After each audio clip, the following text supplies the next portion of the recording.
ഈശോമിശിഹായ്ക്ക് സ്തുതിയായിരിക്കട്ടെ. Rain the holy ruach lord, rain for evermore. Personal പ്രെയറിനെ കുറിച്ചുള്ള ഒരു സീരീസ്, ഒരു പരമ്പര കുറച്ച് നാളുകൾക്ക് മുമ്പ് ചെയ്തിരുന്നു.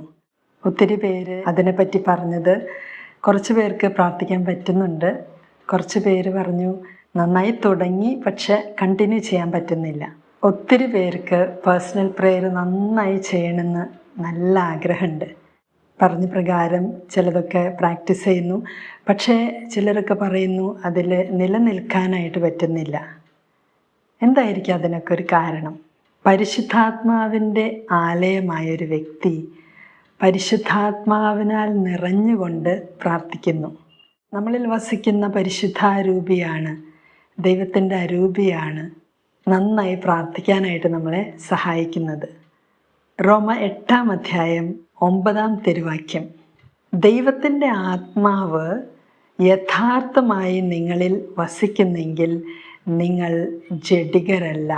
ദൈവത്തിൻ്റെ ആത്മാവ് യഥാർത്ഥമായി നിങ്ങളിൽ വസിക്കുന്നെങ്കിൽ നിങ്ങൾ ജഡികരല്ല, ആത്മീയരാണ്. ജഡികരല്ല, ആത്മീയരാണ്. അപ്പോൾ ദൈവത്തിൻ്റെ ദൈവാരൂപി നമ്മളിൽ വസിക്കുന്നെങ്കിൽ നമ്മൾ ആത്മീയരാണ്, ജഡികരല്ല. ഇന്ന് ലോകത്തിൻ്റെ അരൂപിയിൽ ജീവിക്കാനായിട്ട് നോക്കുമ്പോൾ ഈ ജഡികാരൂപി പലരെയും കീഴ്പ്പെടുത്തുന്നുണ്ട്. നന്നായി പ്രാർത്ഥിക്കാൻ പറ്റണമെങ്കിൽ, അല്ലെങ്കിൽ ദൈവത്തോട് അടുത്ത് ദൈവവുമായിട്ട് നല്ലൊരു സംഭാഷണം നടത്തണമെങ്കിൽ പരിശുദ്ധാരൂപിയുടെ സഹായത്താൽ നമുക്ക് നന്നായി പ്രാർത്ഥിക്കാൻ പറ്റണമെങ്കിൽ ജഡികത നമ്മൾ വെറുക്കണം. ജഡികതയോട് ഒരു വെറുപ്പും അറപ്പും നമുക്ക് തോന്നണം. ജഡികത വേണ്ട എന്ന് വയ്ക്കണം. റോമ 8:8, ജഡിക പ്രവണതകൾ അനുസരിച്ച് ജീവിക്കുന്നവർക്ക് ദൈവത്തെ പ്രസാദിപ്പിക്കുക സാധ്യമല്ല. ദൈവത്തെ പ്ലീസ് ചെയ്യണമെങ്കിൽ, ദൈവത്തെ പ്രസാദിപ്പിക്കണമെങ്കിൽ ജഡിക പ്രവണത അനുസരിച്ച് ജീവിക്കരുത്.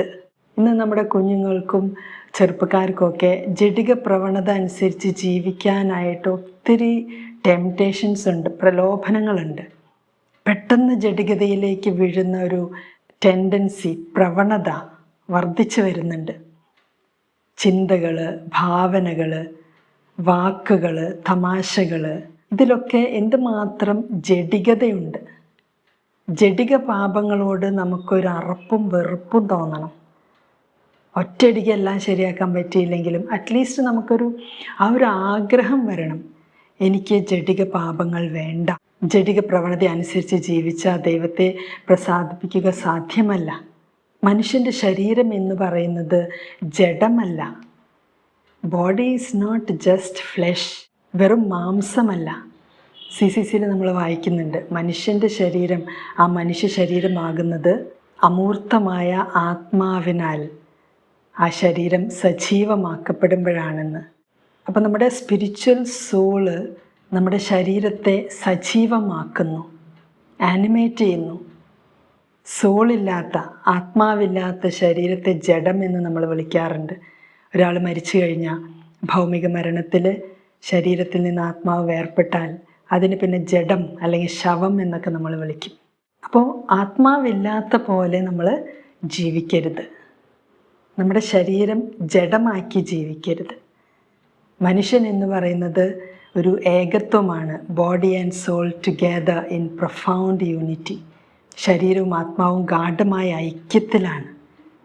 ആത്മാവില്ലാത്ത പോലെ ജസ്റ്റ് ജഡത്തോടുകൂടെ ഇങ്ങനെ ജീവിച്ചാൽ നമുക്ക് പ്രാർത്ഥിക്കാൻ സാധിക്കുകയില്ല.